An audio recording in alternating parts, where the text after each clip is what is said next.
Welcome to this episode of Temple Beth Am's Are You Coming Back? Personal, candid conversations with Jewish thought leaders across the country on the future of Jewish practice, hosted by Rabbi Cantor Chorny. When I began this project of Are You Coming Back podcast conversations with Jewish thought leaders across the country, I started it because I wasn't sure that I was ready yet to ask my own congregants or that they were ready to answer the question, are you coming back? But I felt that there was somebody in our community who is both a Jewish thought leader and also a congregant who I miss dearly, and he said yes. So here's my conversation, a really wonderful one that I had with Sal Litvak, who some of you might know as the Accidental Talmudist. We had a wide-ranging conversation. We talked golf. We talked guns. We talked about tiny and big communities both in this time and the slow return, because it's not just one wave of coming back to community. It's all kinds of questions built into the one. Are you coming back? Stay tuned. Well, I'm really excited to start this conversation today with a congregant and a friend, with someone you might know by other titles and parts of his identity. This is Sal Litvak, and he's a writer, a director, and the Accidental Talmudist. I hope we'll get into pieces of each of those things today, Sal, but first and foremost, thanks for being here. Thank you. Thank you for having me. It's great to be with you, Rabbi Chorny. It's great to be with you. And to put it that way, it reminds me how long it's been since we've actually been together, in a room and to see each other's faces. That wasn't the case, a year ago, 2, 3, 4 years ago. We saw each other a lot, which is one of the reasons that I thought of you. And it's kind of where I want to start our conversation, to go back to where we were before. Maybe take me back a year. Where were you in 2019, like this time that year, vis-a-vis synagogue, shul, maybe talking about a Shabbat morning or a holiday? You, your family, what was life like before all this started for you and Jewish community? So it's funny. I mean, we've definitely been on a journey where we're Baalei Teshuvah. So as adults, we reconnected with Judaism. And when we first reconnected, it was with a very unusual Reform synagogue that's now in Venice, Mordechai Finley Shul, and we were there for many years. Then our kids, it was time for them to go to school, and they went to Pressman Academy, and we kind of naturally migrated to Temple Beth Am, not only to follow our kids, but we were more observant than everyone else at the previous shul. And so then we just had a wonderful experience at Beth Am, the kids growing up in the community and through the school. I eventually became a board member at the shul. But our own family Jewish journey sort of kept advancing also. And we also, during that period, moved to Hancock Park, here, this neighborhood in LA, which is a pretty unusual, diverse neighborhood in the sense that this is a very WASPy component, very Korean component, and very frum, very Orthodox Jewish community here, with lots of little shuls and shtibels. And when we first moved here, we were still driving on Shabbos, but over time we stopped. We kept going to Beth Am because we love the community and the people, the leadership so much, but it's a 2.5 mile walk for us each way. And at a certain point, it's like, why are we going so far? We literally have shuls on our block here. So I guess where we were in December 2019, I typically on Friday nights, I'm in a minyan at Yekusiel Kalmanson's house, he's a Chabad guy, but his kahila is all these kind of modern yeshivish Orthodox guys, but who love to sing Karl Bach. So it's a very loud and ruach-filled Karl Bach minyan in a living room that we had about 50 guys every Friday. That was our regular thing.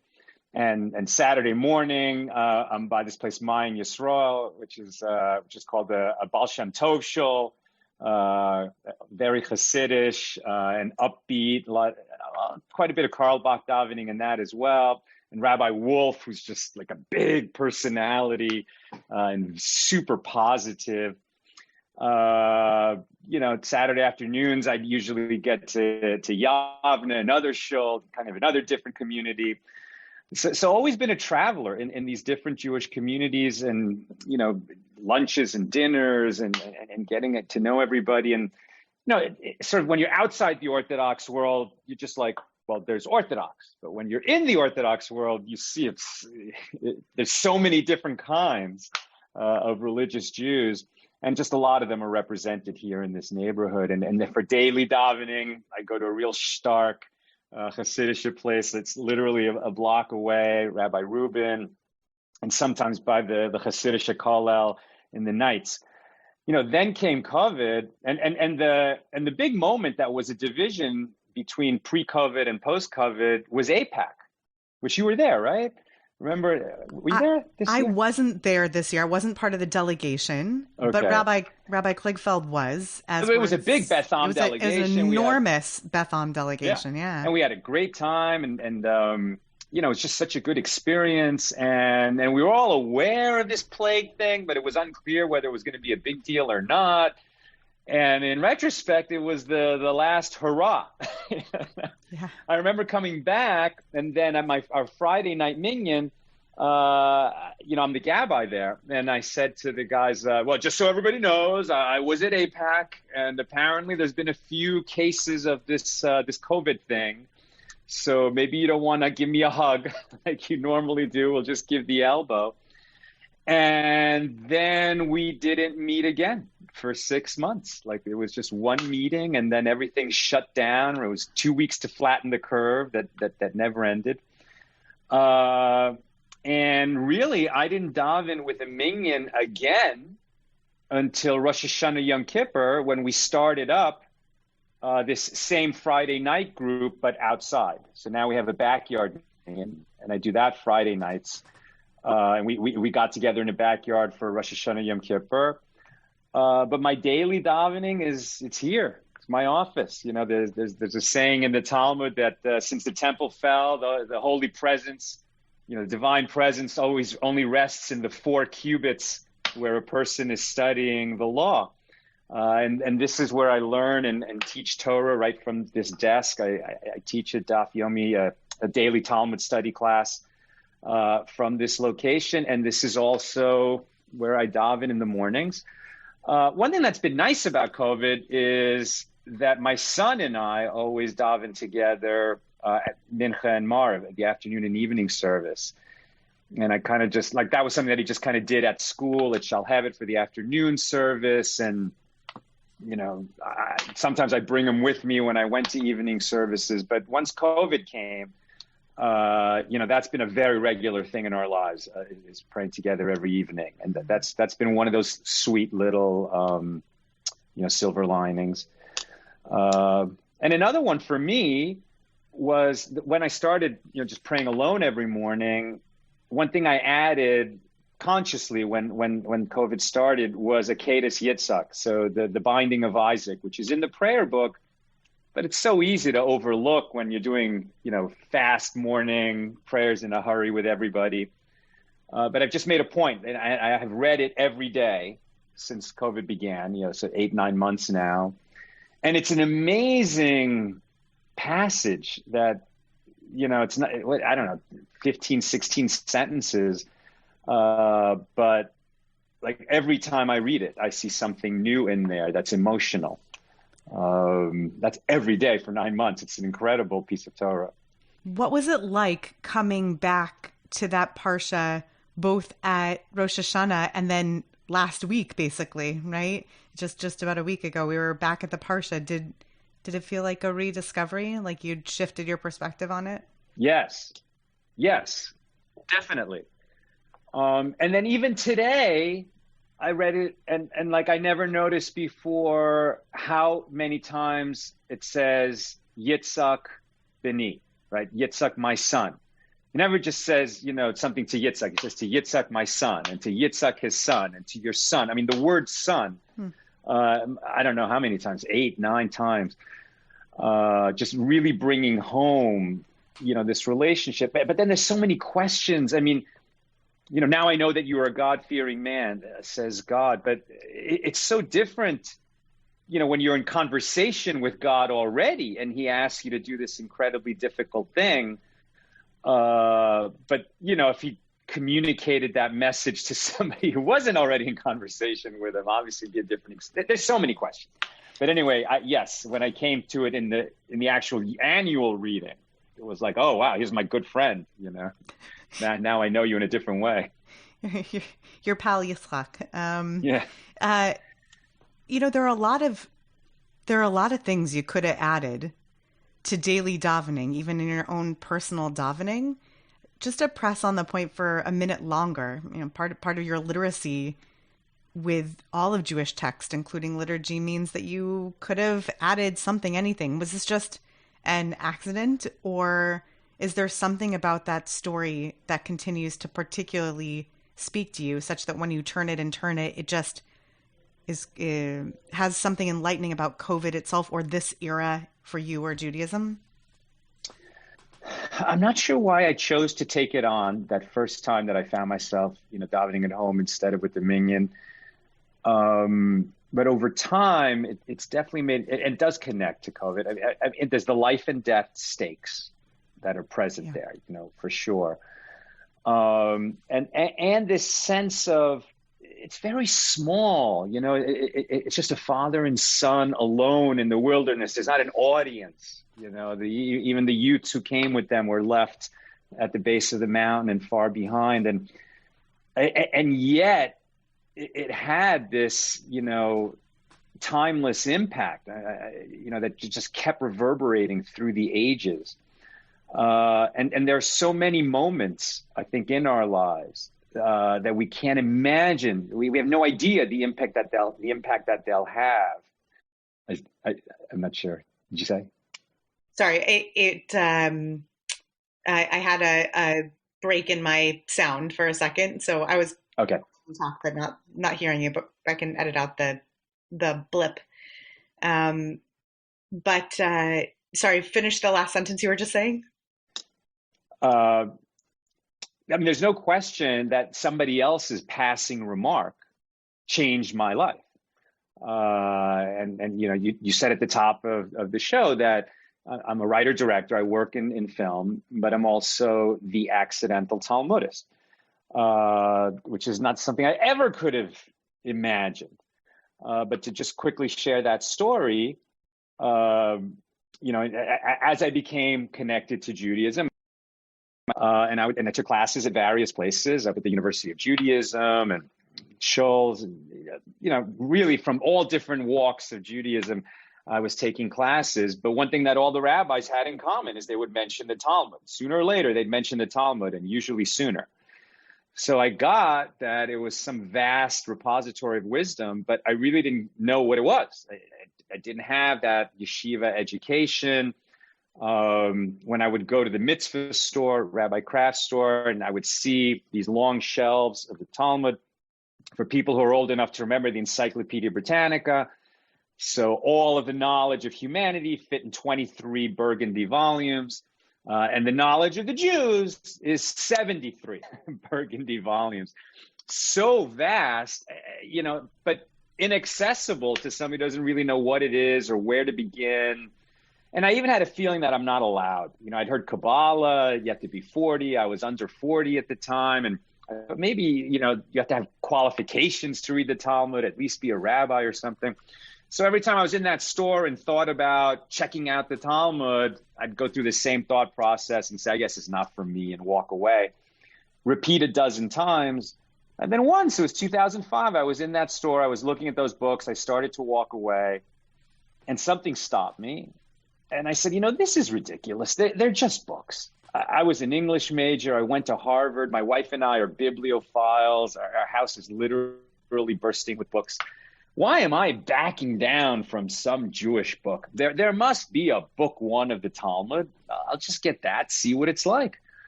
So I picked up the nearest one, table of contents. Okay, book one of the Talmud is called Brachos. and I took it to the counter, and the kid at the register, Zach Plotzker, who I wasn't friends with. I just saw him now and then when I would go to buy an item there, a kippah or a book or a gift.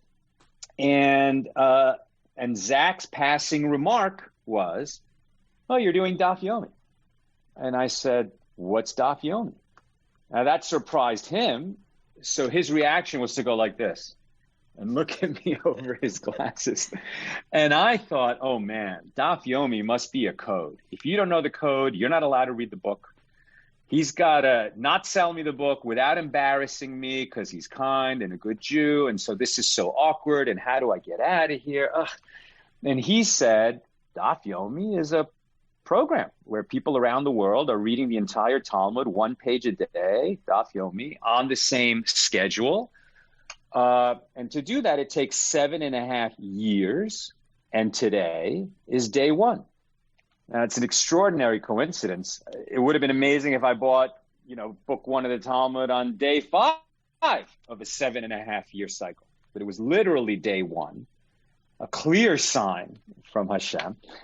And I took it as a sign. And I said, okay, I guess I'm doing Daf Yomi. Now, a lot of people start Daf Yomi, and they are rabbis with the big yeshiva background and the whole thing. And even they don't finish because it's such a big commitment. Yeah.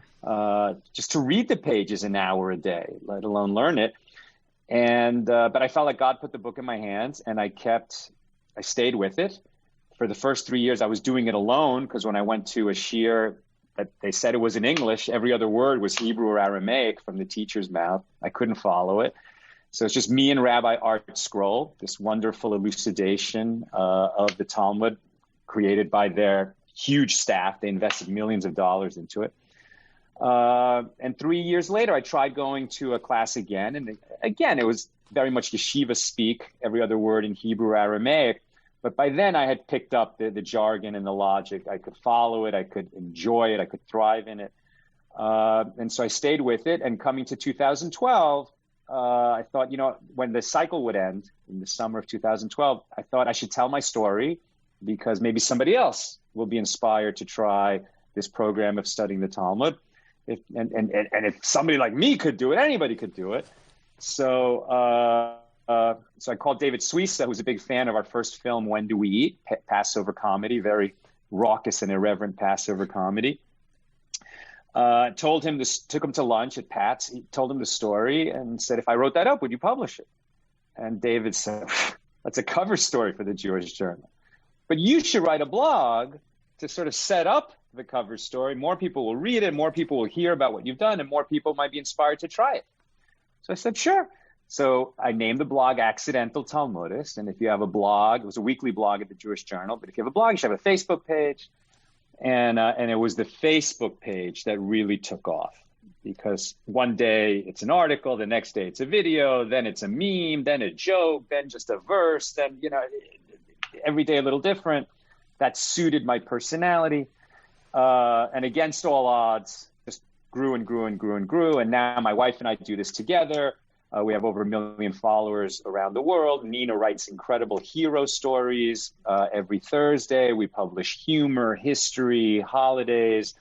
But the anchor content that we do now, and this started in January of this year, in the new cycle of Daf Yomi that began 2020, now I'm teaching it. And as you well know, it's one thing to learn something, it's another thing to learn it so you can teach it. Yeah. And so now this has become, it takes me 45 minutes to an hour to read the page in the morning, another 45 minutes to prepare to teach it, another 45 minutes to an hour to teach it. And then I have to summarize what I taught that day so it's searchable online. It's just been a massive commitment. That's every day, 7 days a week.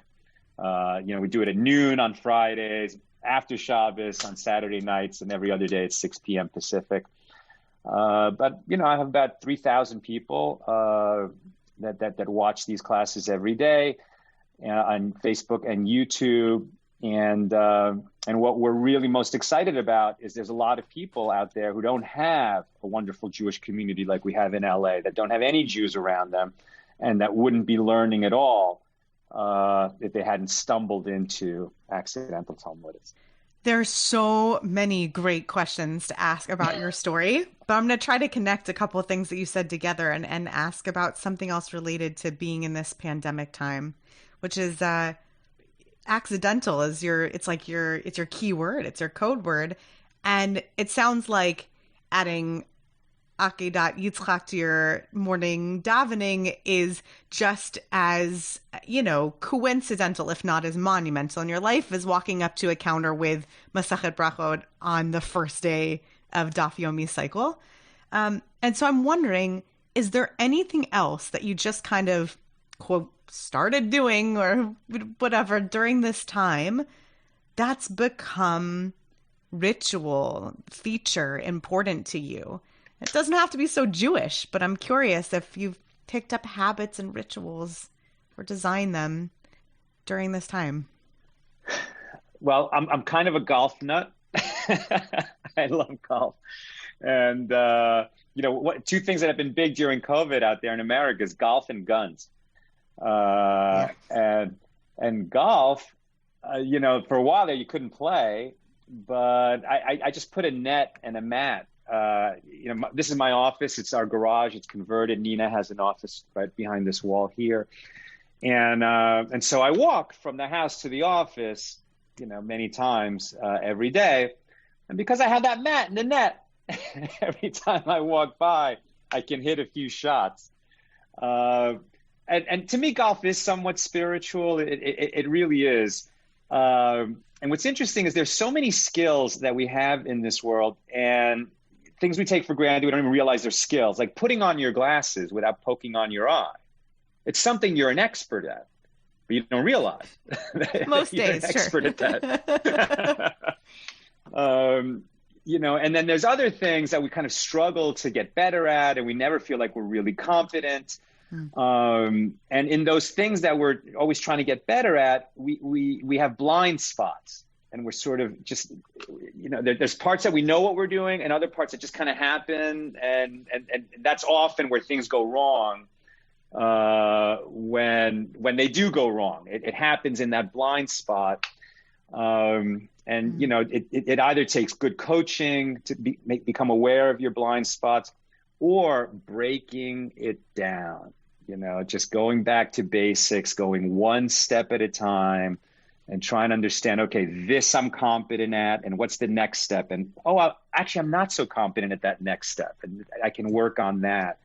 And skill building, it's always been important to me.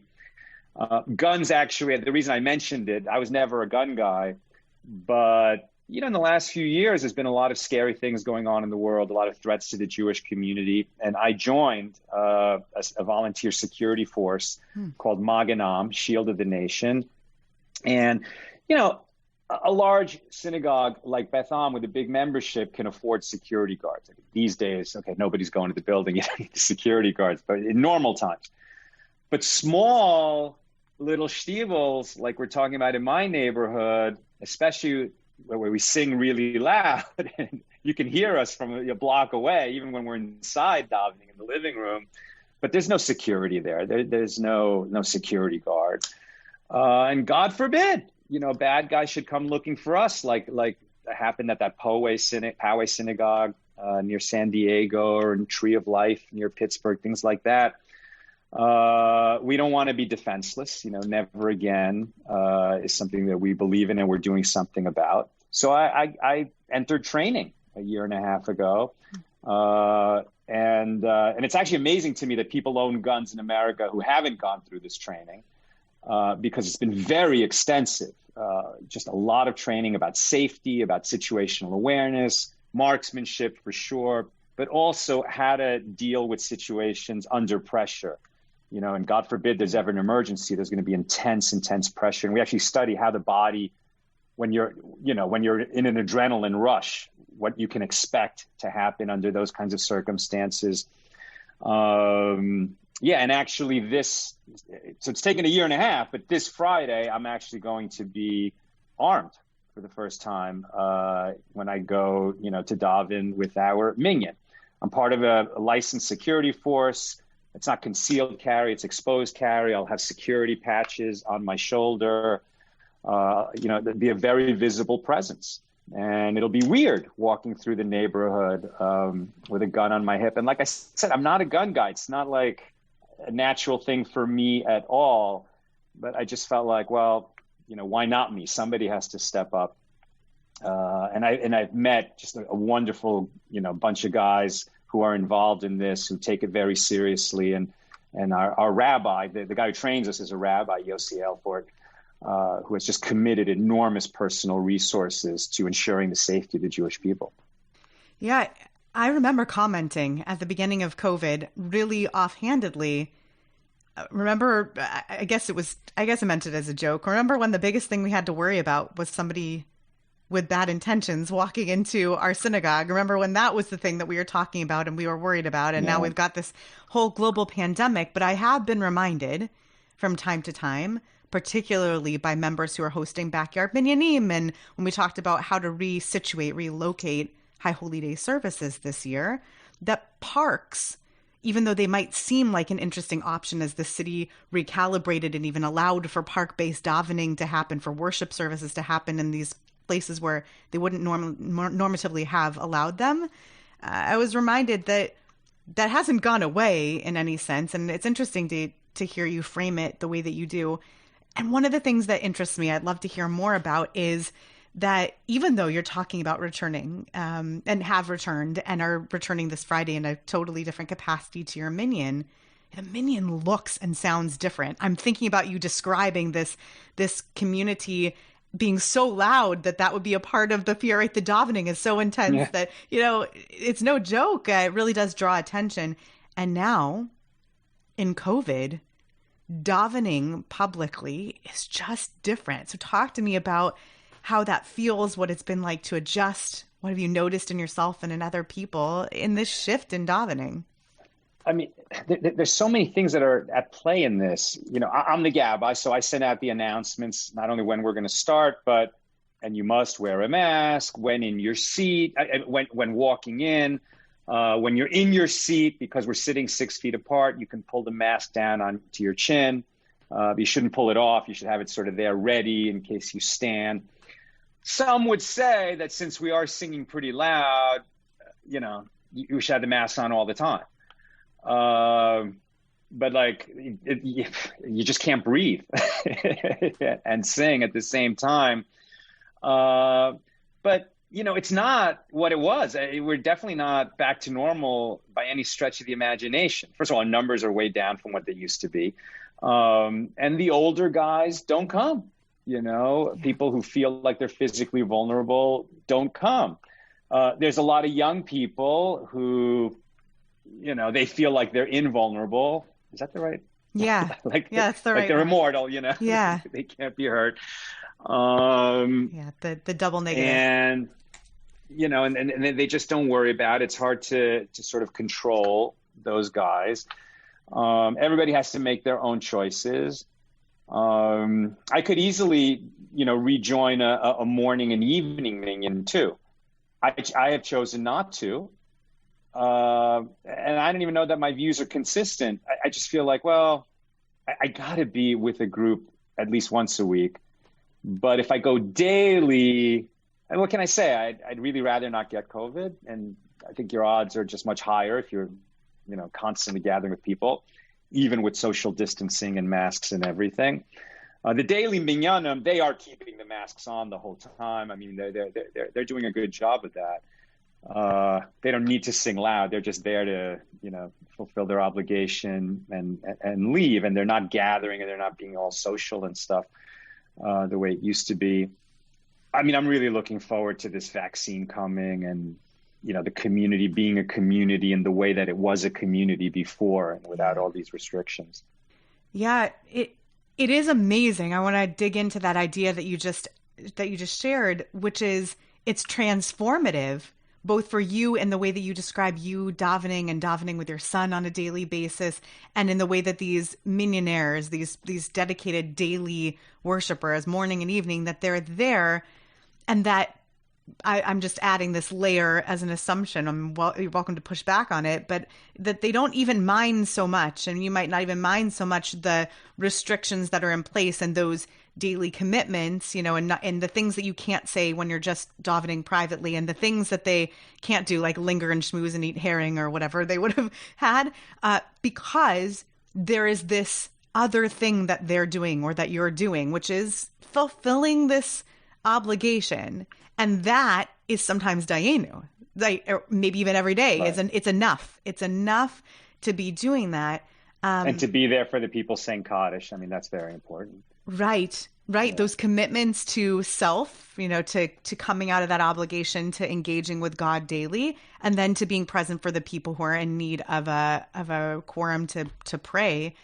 And I imagine there are a lot of people out there, including a lot of people who study with you, Sal, who don't have those feelings, or maybe not yet. It's a feeling that you might get to, and you might not, that commitment. So I think it might be hard. I think it might be tough to talk to people about being committed to Judaism at this time if they aren't already in that place. I wonder, what is it that you try to use to either yourself, get yourself motivated every day, or as you teach your followers or students, what are the other sources of commitment in a time when being with Jewish community is just sometimes not exciting and sometimes not all that it used to be? You said several things there. Your questions are great. You really spark a lot of thoughts in me. So I guess I want to share three things. Let me just make a note here. So there's the family deal, and okay. All right. So three things that have come up that have been really interesting. First of all, something that is new because of COVID and that is beautiful. That my cousin who lives in Vancouver started a Friday night Zoom for the family. And so, pre-Shabbos, we've had like 12 members of the family, and there's a few in each location. So it's really like 20 people just checking in and having a Zoom call right before Shabbos. And, they're lighting candles and making the motzi and the kiddush on the Zoom. We wait until after. But it's amazing. I mean, we all live in far-flung cities, and, just would talk now and then on the phone or get together for a family reunion every few years and it's been this wonderful weekly thing. Now, once the clocks changed, we had to drop out of it because Shabbos starts too early for us. Yeah. And we're the only ones, that are Orthodox. But they're keeping it going, and we look forward to rejoining them in the spring. And that has been a beautiful family ritual. That was there all through the summer and fall, and I think it'll just remain. That's going to be post-COVID as well. It's been wonderful. The family loves it, and I challenged all the members of my family, who are not like so religious or into it. But I said, in the Talmud it says that anytime people gather and Torah is not shared, it's a session of scoffers. So let's make sure some Torah is shared. And, I always bring a little something, but I would love to hear from you guys. Just pick one verse, one word, one phrase that speaks to you somewhere in Jewish wisdom and Jewish tradition, maybe from the weekly Parsha, but it doesn't have to be from that. It'd be great to hear from you. And I said that. And then afterwards, we got off the call, and Nina said, that was a little hardcore. Like, maybe you're being a little too demanding. Like, this is not their thing; it's your thing. And no one said anything when you said that. Maybe they feel like you're being a little too pushy with the religion, etc. And I thought, oh, maybe you're right. Nina's instincts are really good in that sense. But the next week, they all brought something. They all brought something. It was amazing. And they all brought a little Torah to share, and they found something that was inspiring to them, some from the Torah. This aunt of mine brought something from Pirkei Avos, you're not required to finish the work, but neither are you free to desist from it. Rabbi Tarfon, it was wonderful. It was absolutely wonderful. People like to be challenged, and so that was beautiful. Yeah. And And then I've got a buddy that I've been learning with for a long time. I'm not going to mention his name, but he was inspired by my story from 2005 to 2012. And in 2012, he started doing Daf Yomi, and he completed it in 2020. He did the whole thing. It's amazing. Very much from the Reformed synagogue guy. And then at a certain point I said to him, "You're wrapping tefillin, right?" And he says, "No." And I'm like, "You completed Daf Yomi and you don't wrap tefillin? Like, you know how important this is. Like, you've studied all the mitzvahs now that you've been through the whole Talmud, and you're not doing this." And like in this kind of, friendly, joking way, but I kept bringing it up because we get together, and now it's been by Zoom. We used to just do it at Pico Cafe, but we've been studying Pirkei Avos together for years. Because we meet once a month, and we just do one Mishnah from Avos every time we get together. And I mean, we're going on 10 years of this. And, but he wasn't doing tefillin, and I just kept bugging him. And this week, I got the picture from him. He went to Rabbi Kraft. He bought his tefillin. He's in. We don't want to be one of these. We don't pressure people. But what we've always tried to do in our teaching is with the big arms, the big embrace, and to show how much we get out of it. And how much it means to us. And so you might want to try it because it could bring so much joy and meaning into your life. Yeah. And I want to say that the least that I could say about this is that there's no less fulfillment in taking on something like finding a piece of Torah every week or wrapping tefillin every day than in learning to bake sourdough, which is something that's happening more regularly in our house because that other stuff was already happening in our double rabbi house. But this is a time in which I think we're all both way too done and bored with our routines and also deeply seeking of new routines. So what you touched on is this desire that people have and a profound treasure trove of offerings that Judaism has, which is, here's something you could do every day. You could, or every week, you could study, you could ritualize with tefillin and all that. So you found all these ways to fill your days and weeks now, but life is different and feels different, both in your private and the public and communal spaces. What are you itching to get back to? What are those things, or what's that thing that you just can't wait? However many days we have to wait after that vaccine, day one after that, what's coming back for Sal? Well, one thing is, listen, it's not like it's such a big source of joy to look forward to it, but it's something I really want to do is to go visit my mom. I mean, she has advanced dementia. I was making sure to get there, once a month, once every other month. My brother and I were doing that. She lives in a memory care facility in Florida. And my father was visiting her every day, literally every day, and spending, at least an hour or two with her every day, holding her hand. She has been quite nonverbal for a long time, but, you could tell that it means a lot to her that he was there. And then, from one day to the next, he couldn't go anymore. And no one could explain to her why. She can't, as far as we know, she can't understand that kind of stuff. So it's terrible that it's like she just suddenly was having regular visitors and then she wasn't and wouldn't understand why. And then, she's definitely been deteriorating her, her cognitive ability and her physicality as well. And, at this point I should probably go. I think that traveling has become normalized enough. I kind of dread flying across the country with a mask and a shield and, you can't go to the bathroom, the whole thing. I have not traveled at all throughout this whole period. So I am looking forward to making that visit. And then my brother and our cousins and I have an annual golf tournament, the family golf tournament that moves around the country one place or another. And we love getting together. We all live in different cities. was canceled in 2020, of course. So I'm excited to, get back together with them. I'm excited to travel and to, do the family gathering that goes along with that. I guess my second to last question, because you know what my last question is, which we've danced around, but the last question will be the ultimate title question. But this is my second to last question for you. What do you think will never be the same again after this, either for you or maybe for the LA Jewish community or the internet Jewish community? And what's interesting about that, either for better or for worse?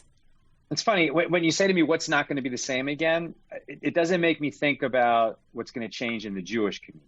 It makes me think what's just going to change in the culture. And I think that, working from home is, it's not going to be for everybody all the time, the way in many cases it has been, but it's going to become a much more routine part of the world. We have an assistant who was coming in every day before. Now he's doing most of his work from home. You know what? It's great. It's great for him. It's great for us. There's a lot of things that really you don't need to be in the same space for. I think there's just going to be a lot of offices that are going to change to coming in from now and then. So you have that face-to-face time, but a lot is going to be done from home, and why not? And that's going to enable people to live in more far-flung places and less density in the cities. And I think there's going to be a lot of lifestyle change based on geography and workplace. But I think that once things get back to normal, it's not going to be that big a change for Yiddishkeit and the Jewish community. We're so, what we do is eternal, and it's been around for so long. And you know what? We've seen plagues come and go. We have. We haven't seen it in the modern technological age. But I think that davening and community and getting together, I think it's going to go back largely the way that it was. Learning online is certainly a big deal. It's a big deal for me. We started that Daf Yomi Shir before the plague came. And so in some ways we were sort of ideally positioned for this time, but that was important before the plague. It's going to be important after the plague. It's going to be important for people. Especially as the geography changes, right? Then the online learning is important too. But I will say, even as somebody who teaches online every day, there's a certain amount of Zoom league. People tired of it. They want to be in person and learning together and have that, interrupting each other and finishing each other's sentences in a way that these microphones and the duplexing doesn't really allow. And, I look at you, that means I'm not looking at the camera, right? Side-by-side screens here for Zoom, right? But now I'm looking at you, but I'm just looking at a little green light. So if I look at you, my eyes are not looking at you. That kind of stuff. Our poor brains. Yeah. I deeply appreciate that you see the landscape as something that is enduring. And I think that it might not be until we see the secondary and tertiary effects of this, when we see the reshaping of communities geographically, like you say, and all that we'll understand exactly what's shifted for the Jewish community. Because what we do is pretty eternal. So I think I know the answer to this, but when all this is over, are you coming back? Are you coming back to shul life and communal life? Oh, and yeah. Everything as you know it? Absolutely. I really look forward to that. One other little thing I wanted to say before, when you're talking about how to communicate to people, ways to connect with Judaism, with Hashem, with things that are enduring. One thing I do like to share, and I think it's very apropos, especially is, COVID in some senses, I think we're over the hump. We're not done. God knows we're not done. But at least we could see light at the end of the tunnel, and things will get back to normal. But this is still a period where even the big famous atheist Sam Harris has said, you don't come out of COVID having learned something new, acquired some habit or skill or knowledge that you didn't have before, you really wasted a big opportunity, So there's just many opportunities that are available now. One that I can't recommend enough to everybody is to have that, kind of Rebbe Nachman, Hisbodedus, to have some time with you and God, right? And where you, with your lips, speak to God. And very often, people say, it's awkward for me. I'm not really used to that. And they get the advice, well, then just say, hey, God, they told me it was a good idea to talk to you. I don't really know if you're listening, if you're here. This is awkward for me. And if you just say that, you'll actually already be in conversation, and then you'll be surprised what flows from that. That advice has been, heard and received, I think, many times. But what I like to add to it is, we're all everyone who's had any kind of Jewish life is aware of the Shema, and that we say, "Hero is the Lord our God, the Lord is one." But then, and then we say, "And blessed be His name forever."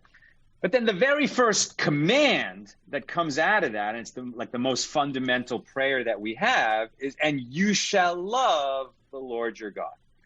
And we just race through those words like whatever, we just recite them, we just say them. But you're commanded to love your children. It's kind of a natural thing to do anyway, but society expects that you love your children, and society expects that you'll love your wife, your spouse, that you'll love your parents. That actually is a commandment.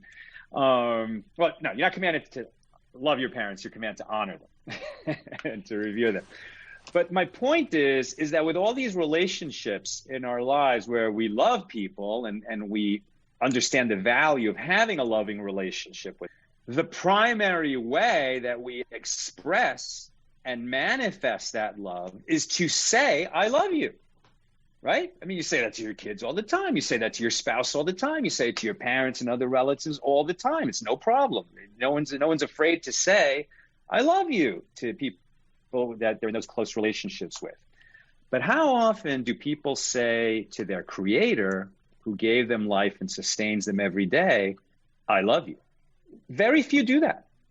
It's so easy to do, So when you're going to be thankful that you have food on your table, that you have clothes on your back, that you have a job, that you're surviving this plague, that, whatever your blessings are, and people very often say Baruch Hashem or thank you God or, but add, I love you. And it's an amazing thing that happens when you say, I love you to God. And maybe if you've never done it before, it feels awkward at first, but just turn it into a thing. Be challenged by Sal because you heard this podcast. Oh, no, give it a try. What the heck? And say, I love you to God. I love you, God. I love you. I love you. Thank you so much. You've done so much for me. I love you. God gets so much more real to you and becomes such a bigger presence in your life. And it becomes so much more of a two-way relationship. I mean, God is a strong silent type. Doesn't talk too often. Doesn't say, I love you back in words. But God is speaking to us constantly in the language of events. And saying I love you to God allows you to tune into the language of events and the blessings that are showered on you in your life. And I just can't recommend that enough. And if you got nothing more out of COVID than to start saying I love you to God and to see what happens once you start doing that, you'll be amazed. Thank you for teaching us about love and Torah and being in relationship. And I would say to take one step further, that I think that during this time, learning to express our love and appreciation for people, particularly in those times when it feels two-dimensional like this, that's a practice that we can be in every time we encounter someone who is in the image of God. And that's just building up those muscles and the strength to say, I love you, God, too, every day. I really appreciate that perspective. I can't wait to see more out of you. I'm excited about this new movie you're working on and to hear more about it sometime. I'm excited for this Daf Yomi class and how many years it has to continue to build in momentum. And I'm excited for you for the new discoveries, both that you've made for yourself and the investment that you've made to help other people discover what they are capable of doing regularly. That's a real mora derech. That's a real way of being a trail guide for people, Sal. And you have the ability to push lovingly in that way. And that's Torah. Thank you. And let me just add that I appreciate your teaching so much, Rabbi Chorny, and your manner. You are so open and kind and patient, and davening with you and davening in your space and in the prayer that you're leading. There's a warmth to it, and a receptiveness that you create that I think really allows people to tune into that spiritual wavelength, and it's a gift. And you should be blessed to keep sharing your Torah with the community to 120 and beyond. Thanks, Sal. And my prayer is that we have the excuse and the opportunity to do that again together on happy occasions. Bimirav Yameinu, soon. soon, right? That can't come. I love you, God, and I love you, people working on a vaccine every day. Thank you, Sal. Thanks for this conversation. And I look forward to connecting again soon. Amen. Thanks for listening to this episode of Are You Coming Back? Do you have someone you'd like to recommend for a conversation like this one? Someone who might have a fascinating personal perspective on returning to Jewish rhythms beyond the pandemic? Reach out to us at hchorny@tbala.org.